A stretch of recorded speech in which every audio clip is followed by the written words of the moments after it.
Hello friends, मैं हूं विभास और आपका स्वागत करता हूं विभास एकेडमी यूट्यूब चैनल पे। साथियों, इस वीडियो नोट्स में हम साइंस क्लास 8 के चैप्टर किशोरावस्था की ओर से संबंधित सभी महत्वपूर्ण फैक्ट्स और पॉइंट्स को पढ़ेंगे। तो साथियों, इस वीडियो को आप ज़्यादा से ज़्यादा लाइक कीजिए और ज़्यादा से ज़्यादा साथियों के पास शेयर ज़रूर कीजिए, ताकि किशोरावस्था की ओर से संबंधित जो है एक भी सवाल परीक्षा में ना छूट सके। क्योंकि टोटल जो है हम, चाहे वो एनसीईआरटी हो एससीईआरटी हो, दोनों किताबों से जो साथियों सभी इंपॉर्टेंट फैक्ट को इस वीडियो में लिया गया है, तो आप इसको ज़रूर देखिए। तो चलिए साथियों, हमारा पहला इंपॉर्टेंट पॉइंट निकल के आ रहा है किशोरावस्था की यौवन। तो साथियों, जानवर साथ ही इंसान वयस्क होने के बाद अपने जीवन में एक निश्चित उम्र या समय अवधि के बाद ही प्रजनन कर सकते हैं। साथियों, एक एज फिक्स है, उसके बाद ही जो है इंसान प्रजनन कर सकता है। यानी प्रजनन का मतलब अपने ही जैसे किसी और को जन्म दे सकता है, ठीक है, या कोई भी जंतु। ऐसा उनके शरीर में हार्मोन में बदलाव के कारण होता है। और साथियों, ऐसा क्यों होता है?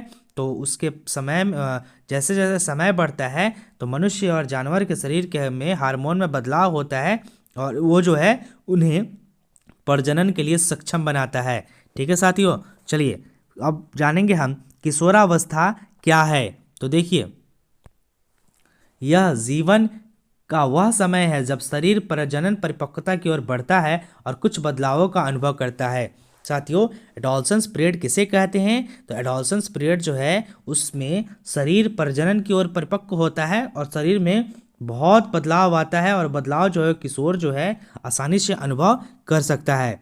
साथियों, नेक्स्ट फैक्ट निकल के आ रहा है कि यह समय अवधि अलग अलग व्यक्तियों में भिन्न भिन्न होती है। देखिए, किसी का किशोरावस्था 13 से 19 चलता है, किसी का 11 से 19 चलेगा, किसी का 14 से 20 तक जाएगा, किसी का जल्दी स्टार्ट हो जाएगा। तो साथियों, ये जो किशोरावस्था है ये वेरी करता है किस तरह से? पर्सन टू पर्सन ये वेरी करता है साथियों। नेक्स्ट पॉइंट है, किशोरावस्था की अवधि में किशोर भी शामिल हैं और इसलिए किशोरों को अक्सर किशोर कहा जाता है। बिल्कुल, एडोलसेंस पीरियड में लड़के को किशोर और लड़की को किशोरी कहा जाता है। बिल्कुल साथियों, अगला पॉइंट निकल के आ रहा है कि किशोरावस्था के काल क्या होते हैं साथियों, यानी कि समय क्या होते हैं। तो देखिए, लड़के का जो समय होता है सामान्यतः वो शुरू होता है 11 वर्ष का और समाप्त किस में होता है? 18 से 19 साल तक लड़का का किशोरावस्था समाप्त हो जाता है साथियों। और लड़कियों की किशोरावस्था 10 से 11 साल में शुरू होती है और 18 से 19 साल में ये भी समाप्त हो जाती है। ये जनरल है साथियों, ठीक है, लेकिन ये वेरी करता है पर्सन टू पर्सन। अगला पॉइंट निकल के आ रहा है साथियों, आप देख सकते हैं यहाँ पे कैसे किशोरावस्था को बताया गया है। एक बेबी जो है चाइल्ड में बदलता है, फिर चाइल्ड से किशोर में बदलता है, फिर किशोर से एडल्ट में बदलता है साथियों, फिर एडल्ट से ओल्ड में बदलता है। साथियों, यही है मानव जीवन में समय अवधि का पिक्चर। अगला पॉइंट निकल के आ रहा है साथियों, यौवन क्या है? तो साथियों, यौवन जीवन का वह समय है जब जानवर और मनुष्य प्रजनन के लिए सक्षम हो जाते हैं। देखिए, जब जानवर हो या मनुष्य हो, अगर ये किसी नए को जन्म देने के लिए सक्षम हो जाते हैं उसे ही हम यौवन कहते हैं साथियों। ठीक है, नेक्स्ट पॉइंट है, किशोरावस्था के दौरान शरीर में होने वाले परिवर्तन इस बात का संकेत है कि कोई व्यक्ति यौवन तक पहुंच रहा है। यानी कि देखिए, एडोलसेंस पीरियड में जो भी बदलाव होता है आपका शरीर में, ये किस चीज़ को दिखाता है? कि आप यौवन तक पहुंच रहे हैं। साथियों, यौवन में क्या क्या परिवर्तन होता है आइए हम देखते हैं। तो देखिए, युवावस्था में मनुष्य में क्या परिवर्तन होता है? तो ऊंचाई अचानक बढ़ जाती है। देखिएगा, कोई बच्चा जो है 7 साल 8 साल मुझसे मिले हैं तो उसकी हाइट कम होगी, लेकिन अगर उससे जैसे आप 12-13 साल में मिलिएगा उसकी आवाज़ में बदलाव हो जाएगा, उसकी हाइट जो है अचानक बढ़ जाती है। ठीक है, व्यक्ति की भुजाओं और पैरों की हड्डियां लंबी होने लगती है साथियों, इसलिए यौन अवस्था में व्यक्ति लंबा हो जाता है। ठीक है ना, लंबाई में वृद्धि लड़के और लड़कियों दोनों 18 वर्ष की आयु तक होती है। ठीक है, 18 वर्ष की आयु तक जो है लंबाई में वृद्धि होती है, लड़का हो या लड़की हो। ठीक है साथियों, हालांकि यह देखा गया है कि लड़कियां शुरू में लड़कों की तुलना में तेजी से बढ़ती है, लेकिन साथियों लड़कियां जो है शुरू में लड़कों की तुलना में तेजी से बढ़ती है, बाद में जो है लड़कियों का विकास रुक जाता है और लड़कों का तेजी से होता है। अगला पॉइंट निकल के आ रहा है साथियों कि जैसे जैसे लड़के और लड़कियां युवावस्था के समय में प्रवेश करते हैं उनके शरीर का आकार बदलना शुरू हो जाता है। साथियों, एडोलसेंस पीरियड में चाहे वो बॉय हो या गर्ल, जैसे आगे आगे बढ़ते हैं उनका जो है शरीर का बदलाव शुरू हो जाता है और शरीर में विभिन्न विभिन्न बदलाव होने लगते हैं साथियों। तो आइए आगे जानेंगे हम कि क्या क्या बदलाव होता है। साथियों, लड़कों को आमतौर पर छाती और कंधों में बदलाव का अनुभव होता है क्योंकि वो चौड़े हो जाते हैं। साथियों, लड़कों के जो सीने होते हैं और उनका कंधा वो है चौड़ा हो जाता है, ठीक है, और भारी लगने लगता है। यही उनके शरीर में सबसे पहला परिवर्तन होता है और मोस्टेच आ जाते हैं, बियर्ड आ जाते हैं, ठीक है साथियों। और लड़कियों में कमर के नीचे का हिस्सा चौड़ा हो जाता है साथियों, ठीक है। चलिए साथियों, अगला पॉइंट निकल के आ रहा है। हालांकि लड़के और लड़कियों में बदलाव अलग अलग होते हैं क्योंकि लड़कियों में मांसपेशियों की वृद्धि लड़कों में मांसपेशियों की वृद्धि लड़कियों की तुलना में अधिक होती है, ठीक है। अगला पॉइंट निकल के आ रहा है कि आवाज़ में बदलाव तब होता है जब शरीर युवा अवस्था में पहुंचता है, खासकर लड़कों में। साथियों, आवाज़ में बदलाव सबसे अधिक लड़कों में देखा जाता है क्योंकि आवाज़ जो होता है वो किशोरावस्था के बदलाव का महत्वपूर्ण संकेतक है। लड़कों में वॉइस बॉक्स जो होता है स्वर विकसित यंत्र उपस्थित होने स्वर यंत्र विकसित होने लगता है साथियों, ठीक है। और इससे लड़कों के गले के बढ़े हुए हिस्से के रूप में देखा जा सकता है और इसे एडम्स एप्पल का नाम दिया गया है। तो आइए आगे हम देखेंगे कि एडम्स एप्पल्स क्या होता है साथियों। स्वर यंत्र में परिवर्तन के कारण लड़कों को भी कुछ समय के लिए कर्कश आवाज का अनुभव होता है, यानी कि कर्कश यानी कि बहुत कड़ा आवाज होता है साथियों कुछ समय के लिए, लेकिन फिर धीरे धीरे वो बदल जाता है। दूसरी ओर लड़कियों में स्वर यंत्र अपने छोटे आकार के कारण दिखाई नहीं देता। देखिएगा, लड़कियों का जो होता है एप्पल्स एडम्स नहीं दिखाई देता साथियों क्योंकि वो बहुत छोटा होता है। हमारे शरीर में पसीने की ग्रंथियाँ और तेल ग्रंथियाँ, जिन्हें वाष्पमय ग्रंथियाँ कहा जाता है, मौजूद होती है और युवावस्था के दौरान अधिक तेल और पसीना स्रावित शुरू कर देती है। साथियों, हमारे जो बॉडी है युवावस्था के समय अधिक से अधिक जो पसीना होता है वो निकलना शुरू कर देता है।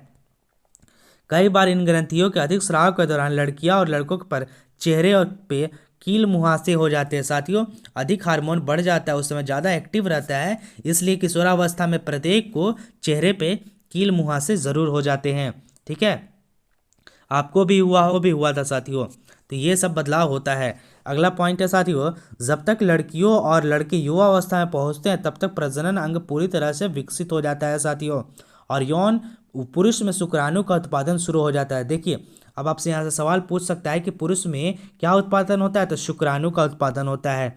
अगला पॉइंट निकल के आ रहा है साथियों कि महिलाओं में अंडाशय का आकार बढ़ जाता है और वह अंडे छोड़ना शुरू कर देते हैं। तो महिलाओं में जो है वो अंडाणु का स्राव होता है साथियों यौन अवस्था में। चलिए, नेक्स्ट पॉइंट है साथियों, किशोरावस्था के दौरान मस्तिष्क में सीखने की सबसे अधिक क्षमता होती है साथियों, ठीक है, और व्यक्तियों के सोचने का तरीका भी बदलने लगता है। नेक्स्ट फैक्ट निकल के आ रहा है, मानसिक, भावनात्मक और बौद्धिक परिपक्वता। साथियों, यह भी देखा गया है कि लड़के लड़कियों में आत्मग्लानि महसूस होने लगता है, ठीक है, और शरीर में अचानक होने बदलाव के कारण थोड़ा असहज और असुरक्षित भी महसूस करते हैं। साथियों, जो किशोरावस्था में जो है अचानक से बदलाव आता है, इसलिए लड़के हो या लड़कियां वो थोड़ा सा असहज और असुरक्षित महसूस करती है। हालांकि ये सभी बदलाव पूरी तरह से सामान्य हैं, लेकिन इन बदलावों से बिल्कुल भी घबराना नहीं चाहिए क्योंकि ये बदलाव जो है पूरी तरह से सामान्य है। अगला पॉइंट निकल के आ रहा है साथियों, एडम्स एप्पल के बारे में। देखिए, ये एडम्स एप्पल है, ये पुरुषों में बड़ा होता है, ठीक है, इसलिए दिखाई देता है इस तरह से, लेकिन औरतों में, लड़कियों में ये छोटा होता है इसलिए दिखाई नहीं देता। इसका नाम क्या है? Adam's apple. नेक्स्ट पॉइंट निकल के आ रहा है साथियों, किशोरों की लंबाई अचानक बढ़ने से क्या होता है। तो देखिए, ऐसा नहीं हो सकता है कि इस उम्र में शरीर के सभी अंग एक गति से बढ़े, इसलिए कभी कभी किशोरों के पैर और हाथ बड़े आकार के दिखाई देते हैं। ये उनके शरीर के अनुपात में नहीं होते हैं, समझ गए, इसलिए घबराने की बात नहीं है, लेकिन समय के साथ सब कुछ अनुपात में आ जाता है। अब आगे बात करेंगे, परिवार के सदस्यों की लंबाई सामान्यतः समान क्यों होती है। देखिएगा, अधिकतर देखिए कि अगर एक परिवार में अधिकतर लोग 5 साढ़े 5 फीट का है तो उस परिवार में सभी लोग 5 से साढ़े 5 फीट के अंदर आएंगे। ऐसा क्यों होता है? तो देखिए, ऐसा इसलिए होता है कि किसी भी व्यक्ति की लंबाई एक विशेषता है जो उसके अपने माता पिता से प्राप्त होती है। साथियों, लंबाई, रंग, रूप ये जो है आपको अपने माता पिता के गुणसूत्र द्वारा प्राप्त होता है साथियों। इसलिए सामान्य तौर पर एक व्यक्ति की ऊंचाई जो है परिवार के सदस्य की ऊंचाई के समान होती है, लेकिन यह भी सिफारिश की जाती है कि किशोरों को उचित आहार खाना चाहिए, विटामिन, खनिज और अन्य पोषक तत्वों से भरपूर हो तथा क्योंकि उनका विकास में मदद कर सके। साथियों, किशोरों को संतुलित आहार यानी कि बैलेंस डाइट लेना चाहिए ताकि उनका विकास जो है अच्छे से हो सके। अब साथियों, आप यहाँ देख सकते हैं एंडोक्राइन सिस्टम को। देखिए हमारे ऊपर में यहाँ पे हाइपोथैलेमस है और यहाँ पे पाइनियल बॉडी है। फिर यहाँ पे देखिए पिट्यूटरी ग्लैंड एकदम छोटा सा, फिर थायराइड और पैराथायराइड ग्लैंड है, हार्ट, थाइमस, एड्रेनल ग्लैंड और किडनी, ये सभी जो है क्या है, एंडोक्राइन ग्लैंड्स है साथियों। ओवरी, टेस्टिस, ठीक है साथियों। चलिए अब जानेंगे हम पिट्यूटरी ग्रंथियाँ क्या है। तो देखिएगा, शरीर में मौजूद पिट्यूटरी ग्रंथियाँ पुरुष और महिलाओं दोनों में अंतःस्रावी ग्रंथियों द्वारा हार्मोन के उत्पादन को नियंत्रित करता है। Master gland of body pituitary gland. देखिएगा साथियों, ये जो है अंतःस्रावी ग्रंथियों के द्वारा हार्मोन जितने भी उत्पादन होते हैं उनको कौन नियंत्रित करता है, तो पिट्यूटरी ग्लैंड। अगला पॉइंट निकल के आ रहा है साथियों, प्रजनन क्रिया शुरू करने में हार्मोन की भूमिका। देखिएगा, शरीर का वह भाग जिसके लिए कोई विशेष हार्मोन होता है लक्ष्य स्थल कहलाता है। अंतःस्रावी ग्रंथियां रक्त में हार्मोन का स्राव करती है और यह लक्ष्य स्थल तक पहुंचता है, फिर तदनुसार लक्ष्य साइट प्रतिक्रिया करता है। साथियों, आप यहाँ फिगर के माध्यम से देख सकते हैं कि लक्ष्य स्थल तक हार्मोन कैसे पहुंचता है। तो सबसे पहले पिट्यूटरी जो है वो स्टिमुलेट करता है टेस्टोस्टेरोन को और रेजिस्ट्रॉन को, टेस्टोस्टेरोन को मेल में और एस्ट्रोजन को फीमेल में स्टिमुलेट करता है ताकि वो निकले, और वो जब निकलते हैं वो सीधे जो है ब्लड स्ट्रीम में पहुंचते हैं और यहाँ ब्लड स्ट्रीम में जाते हैं और वहाँ से सीधे पहुंचते हैं टारगेट साइट में, ठीक है। और वहाँ जो है बदलाव देखने को आपको सीधा सीधा मिलता है, ठीक है साथियों। तो चलिए अब हमारा अगला पॉइंट है मनुष्य में जीवन का प्रजनन का चरण। देखिए, तो इससे संबंधित जो पॉइंट निकल के आ रहा है कि मनुष्य में यौगिकों की उत्पादन की क्षमता निश्चित समयावधि तक रही रहती है। यह समयावधि पुरुष और महिलाओं में भिन्न भिन्न होती है। देखिए, मनुष्य की जो जीवन जो युग्मक उत्पन्न करने की क्षमता होती है ये फिक्स होती है, और यह फिक्स होने के कारण लेकिन अलग अलग आदमियों में क्या होती है, यह भिन्न भिन्न होती है। महिलाओं में प्रजनन चरण, तो आइए जानते हैं महिलाओं में प्रजनन चरण को। देखिए, इसकी शुरुआत में 10-12 साल की उम्र में होती है और 45 से 50 साल तक चलता है। साथियों, महिलाओं का जो प्रजनन काल होता है वो 45 साल तक है, 45 से 50 साल तक है, और शुरुआत कहाँ से हो जाती है, तो 10 से 12 साल की उम्र में होती है। अगला सवाल है साथी, अगला पॉइंट निकल के आ रहा है साथियों, जब मदाई युवा अवस्था में पहुँचती है तो अंडे या अंडाणु परिपक्व होने लगते हैं। फिर अंडाशय में से एक परिपक्व अंडाणु को लगभग 28 से 30 दिन में मुक्त कर देता है। इसी कारण जो है साथियों मेंस्ट्रुअल साइकिल चलता है। अगला पॉइंट निकल के आ रहा है साथियों कि इस समय जब अंडा निकलता है तो गर्भाशय की दीवार पर निषेचन होने और अंडा विकसित होने की स्थिति में अंडे को पकड़ने के लिए मोटी हो जाती है, और जब निषेचन नहीं होता है साथियों तो गर्भाशय की परत अंडे और रक्त वाहिका के साथ अलग हो जाती है। साथियों, ये जब अंडाणु है बाहर निकलता है ओवरी से, तो ये आके यूट्रस में फिट बैठ जाता है, और यूट्रस जो क्या करता है कि ये अपने दीवारों को मोटी कर लेता है ताकि उस अंडे को रोक सके यूट्रस के अंदर। लेकिन ये जब नहीं रुकता है, ठीक है, और जब अंडा निषेचित नहीं होता है साथियों, यानी अंडाणु को शुक्राणु नहीं मिलता है साथियों, तो ये जो होता है 28 से 30 दिनों के बाद जो है वो अंडाणु पीरियड के तरफ मासिक धर्म के कारण, रक्तस्राव के कारण जो है वो बाहर निकल जाता है साथियों, ठीक है। तो इससे जो परिणाम स्वरूप महिलाओं का मासिक धर्म या रक्तस्राव होता है, और साथियों इसी यही कारण है जो महिलाओं में मेंस्ट्रुअल पीरियड होता है, ठीक है, और मासिक धर्म होता है। अगला सवाल है हमारा, पहला मासिक धर्म यौन के समय होता है, इसे मेनार्च कहा जाता है। साथियों, पहला मासिक धर्म जो होता है यौवन के समय होता है, जिसे क्या कहा जाता है, मेनार्च कहा जाता है। और जब मासिक धर्म का प्रवाह बंद हो जाता है तो इसे रजोनावृत्ति कहते हैं। यानी कि मासिक धर्म लगभग जो आपका बंद हो जाएगा 45 से 50 साल की उम्र में, तो इसे क्या कहेंगे, रजोनावृत्ति। साथियों, संपूर्ण मासिक धर्म चक्र महिला हार्मोन के कारण होता है। चलिए साथियों, नेक्स्ट पॉइंट निकल के आ रहा है शिशु के लिंग का निर्धारण। देखिए, हम जानते हैं कि प्रत्येक मनुष्य के मानव कोशिका केंद्रक में अंदर 23 जोड़े गुणसूत्र होते हैं, ठीक है, और 23 जोड़ा गुणसूत्र होता है, और ये गुणसूत्र जो होता है संरचना की धागे जैसे होती है, और ये हमेशा जोड़े में होता है, ठीक है। नेक्स्ट पॉइंट निकल के आ रहा है, गुणसूत्र बच्चे के लिंग का निर्धारण करने में मदद करते हैं। साथियों, पूछ देगा कि गुणसूत्र का काम क्या है, तो बच्चे के लिंग का निर्धारण करता है, ठीक है। और गुणसूत्र को 23 जोड़े में 2 लिंगानुपात गुणसूत्र होते हैं जिन्हें एक्स और वाई कहा जाता है। साथियों, पुरुष में एक्स और वाई क्रोमोसोम पाया जाता है और महिलाओं में एक्स क्रोमोसोम पाया जाता है, ठीक है। नेक्स्ट पॉइंट निकल के आ रहा है कि युग्मकों में गुणसूत्र का केवल एक सेट होता है जो XY होता है। मादा के अंडे में हमेशा X गुणसूत्र होता है, ये तो मैं बता ही दिया। नेक्स्ट पॉइंट निकल कर रहा है साथियों, इसलिए यदि शुक्राणु जिसमें Y गुणसूत्र होता है वो इस अंडे के साथ निषेचित होता है तो X गुणसूत्र होता है तो युग्मनक नर होता है। देखिए यहाँ पे ठीक से समझ में आएगा साथियों। मान लीजिए कि मदर के पास कौन सा क्रोमोजोम है, XX क्रोमोजोम, और फादर के पास XY।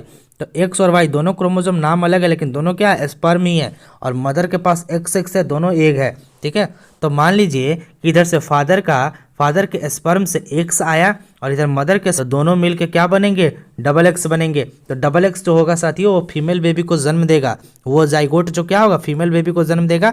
लेकिन अगर इधर से मदर X देती है और इधर से पिता के स्पर्म से Y आता है तो ये दोनों का जाइगोट XY मिल के बनेगा, और XY जब मिल के बनेगा तो ये मेल बेबी को जन्म देंगे। ठीक है साथियों। मनुष्य में लिंग का निर्धारण, साथियों सेक्स हार्मोन के अलावा अन्य हार्मोन भी मनुष्य में लिंग का निर्धारण करती है। मानव शरीर में मौजूद अन्य अंतःस्रावी ग्रंथियां हैं। देखिए कौन कौन सा अंतःस्रावी ग्रंथियां है, इसको मैं आपको बता दूं। तो पहला है थायराइड। देखिए थायराइड क्या होता है, तो गर्दन के सामने और श्वास नलियों के बीच पाया जाता है साथियों। इसका रंग भूरा लाल होता है, पिक्चर में देख सकते हैं। यह एक हार्मोन का संग्रह स्रावित करता है जिसे थायराइड हार्मोन कहा जाता है। थायराइड हार्मोन शरीर में चयापचय की दर को नियंत्रित करता है, चयापचय की दर को नियंत्रित करता है। थायरोक्सिन की कमी के कारण घेंगा रोग होता है। पूछ देगा किसकी कमी के कारण घेंगा रोग होता है, तो थायरोक्सिन के कमी से घेंगा रोग होता है। नेक्स्ट पॉइंट निकल के आ रहा है साथियों अग्नाशय के बारे में। देखिए यही है अग्नाशय। अग्नाशय लगभग 6 इंच लंबी एक ग्रंथि है जो पेट के पीछे स्थित होती है। यह पाचन एंजाइम ग्लूकागन और इंसुलिन का उत्पादन करता है साथियों। इंसुलिन रक्त में ग्लूकोज के स्तर को बनाए रखता है। ठीक है, तो ग्लूकोज का स्तर को इंसुलिन कौन बनाए रखता है, तो इंसुलिन। और यही ग्लूकोज जब ज़्यादा हो जाता है तो डायबिटीज़ हो जाता है साथियों। ग्लूकागन के शरीर में इंसुलिन के स्तर को बहुत कम होने से रोकता है साथियों। रक्त शर्करा का स्तर अधिक होने पर इंसुलिन सक्रिय होता है, जबकि रक्त शर्करा के स्तर का कम होने पर ग्लूकागन सक्रिय होता है। शरीर में इंसुलिन की कमी से मधुमेह होता है साथियों। शरीर में जो है इंसुलिन अगर कम हो गया तो मधुमेह होगा साथियों। नेक्स्ट पॉइंट निकल के आ रहा है साथियों अधिवृक्क। देख सकते हैं यही है अधिवृक्क यानी किडनी।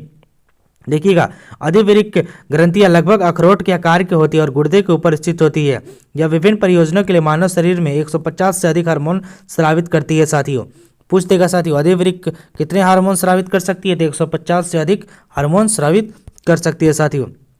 ठीक है, नेक्स्ट है एड्रेनलिन तनाव को प्रबंधित करने में मदद करता है क्योंकि यह रक्त शर्करा को स्तर को बढ़ाता है और पुतलियों को फैलाता है, हृदय की गति को बढ़ाता है, मांसपेशियों में रक्त की आपूर्ति को बढ़ाता है, यह रक्त में नमक की संतुलन भी बनाए रखता है। बताइए कितना काम करता है साथियों अधिवृक्क।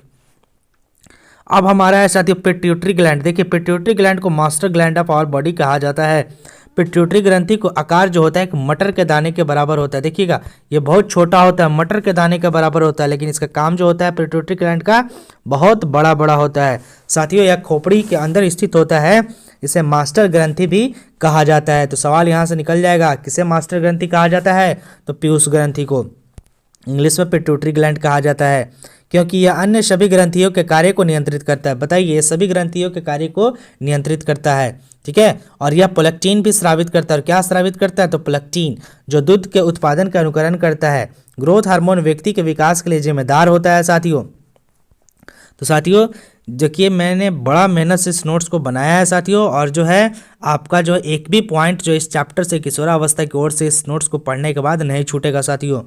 तो मैं आपसे रिक्वेस्ट ये भी करूंगा कि आप इसको जो है एक बार पॉज कर करके खुद से भी पढ़ लिया कीजिएगा।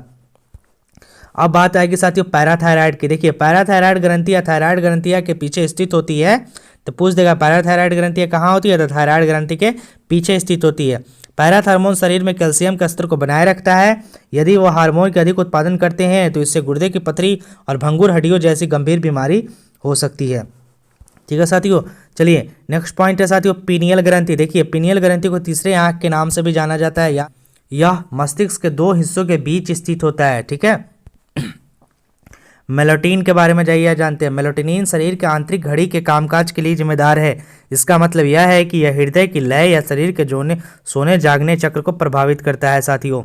नेक्स्ट पॉइंट निकल के आ रहा है कीड़ों या मेढक के जीवन के इतिहास को पूरा करने में हार्मोन की भूमिका। देखिए, रेशम के पतंग जैसे कीड़े और मेढक जैसे कुछ जानवर काया पलट की प्रक्रिया से गुजरते हैं, जिसके परिणाम स्वरूप उन्हें शरीर में भारी परिवर्तन होता है। कीट हार्मोन कीड़ों में काया पलट की प्रक्रियाओं को नियंत्रित करता है साथियों। मेढकों में थायराइड थायरोक्सिन छोड़ता है और उनके काया पलट की प्रक्रिया को नियंत्रित करता है। थायरोक्सिन केवल पानी में मौजूद आयोडीन की मदद से बनता है। अब पूछ देगा साथियों, थायरोक्सिन किसकी मदद से बनता है?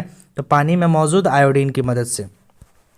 नेक्स्ट पॉइंट निकल के आ रहा है साथियों, यदि पानी में आयोडीन की कमी हो तो टेडोपोल कभी भी वयस्क मेढक नहीं बन पाएगा। अब देखिए, पानी में अगर आयोडीन नहीं होगा तो टेडोपोल जो है मेढक कभी भी नहीं बन सकता। मेढक के बच्चों को टेडोपोल कहा जाता है।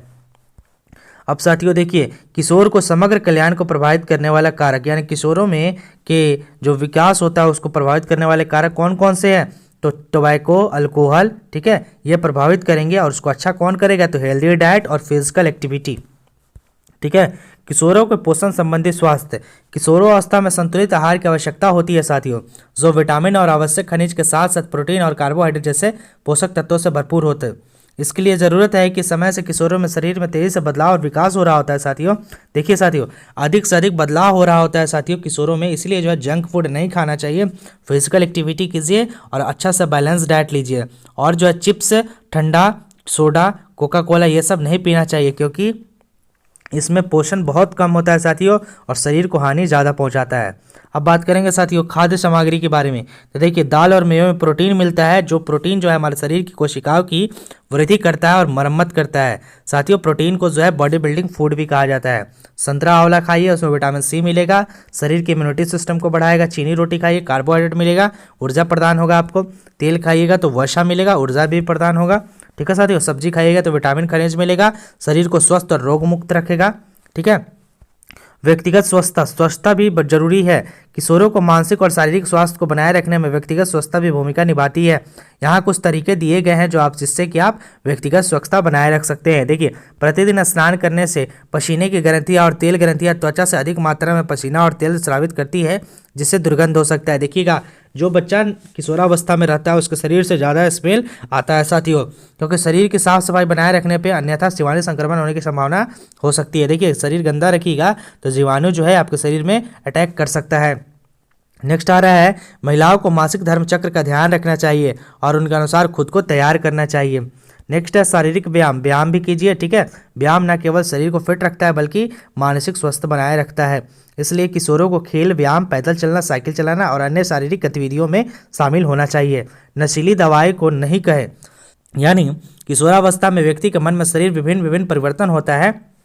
आपको इस परिवर्तन से घबराना नहीं है। नशीली दवाई जो भी है उससे परहेज करना है, उसको नहीं लेना है, ठीक है। और यह समझना है कि ये जो परिवर्तन है ये वास्तविक परिवर्तन है, इससे घबराना नहीं है। समय के साथ साथ सब ठीक हो जाएगा, ठीक है। और नशीली दवाई जो है उससे कोई कहे कि ये नशीली दवाई लीजिए राहत होगा, तो ऐसा नहीं करना है, ऐसे कोई राहत नहीं होती है, ठीक है साथियों। दवाई केवल तभी लेनी चाहिए जब डॉक्टर कहे, ठीक है। और ऐसी इसलिए है क्योंकि दवाई लत लगने वाली होती है। एक बार जब कोई व्यक्ति इन्हें ले लेता है तो इन्हें बार बार लेने का मन करता है साथियों। इसका कारण क्या होगा कि आप नशे के कारण व्यक्ति के मानसिक और शारीरिक स्वास्थ्य प्रभावित होने लगता है साथियों। और जो है आपको अगर अलग अलग सिरिंज के माध्यम से दवा लेंगे तो आपको एड्स भी हो सकता है। एड्स का फुल फॉर्म होता है एक्वायर्ड इम्यूनोडेफिशिएंसी रोग, ठीक है साथियों। तो यह बीमारी एक खतरनाक वायरस के कारण होती है जो एक सिरिंज का इस्तेमाल से एक व्यक्ति को दूसरे व्यक्ति में फैल सकती है साथियों। साथ ही साथ अगर ये माँ को हुई है तो माँ के दूध से उनके बच्चे में भी फैल सकती है। तो साथियों, ये था हमारा चैप्टर किशोरावस्था की ओर साइंस क्लास 8 का। आई होप कि आप इसको समझ गए होंगे। आप इसको क्या करेंगे, एक बार खुद से रोक के पॉज करके पढ़ेंगे, आपका चैप्टर सारा क्लियर हो जाएगा, ठीक है। बिल्कुल भी घबराने की जरूरत नहीं है, एक एक करके इसी तरह से सारा चैप्टर क्लियर होते चलेगा साथियों। यहाँ तक सेशन को देखें तो लाइक जरूर कीजिएगा। मिलते हैं नेक्स्ट सेशन में, तब तक के लिए आपका बहुत बहुत धन्यवाद।